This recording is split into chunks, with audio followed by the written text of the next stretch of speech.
প্রয়োজনীয় খাবার এটা রোগীরা কমপ্লেন করেছে যে এতে 2 বেলা খাবার দেওয়া হয়, সকাল এবং দুপুর। 2 বেলা বলতে এখানে সকাল, দুপুর, রাত্র। সকালে নাস্তা, দুপুরে খাবার এবং রাত্রে খাবার এটা দেওয়ার কথা। এটা ঠিকাদার কেন দিচ্ছে না, কি প্রক্রিয়া কেন দিচ্ছে না, সে বিষয়ে আমরা প্রয়োজনীয় ব্যবস্থা গ্রহণ করবো কমিশনে। আর হচ্ছে আপনার অপরিষ্কার অপরিচ্ছন্ন পেয়েছি।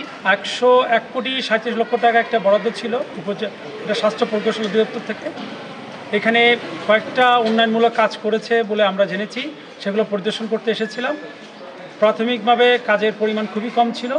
আমরা রেকর্ডপত্রগুলো, তথ্যগুলো সংগ্রহ করে পরবর্তীতে কত টাকা বরাদ্দ নিয়েছে এবং কতটুকু কাজ হয়েছে তার তুলনামূলক বিশ্লেষণ করে আমরা একটা প্রতিবেদন কমিশনে দাখিল করব।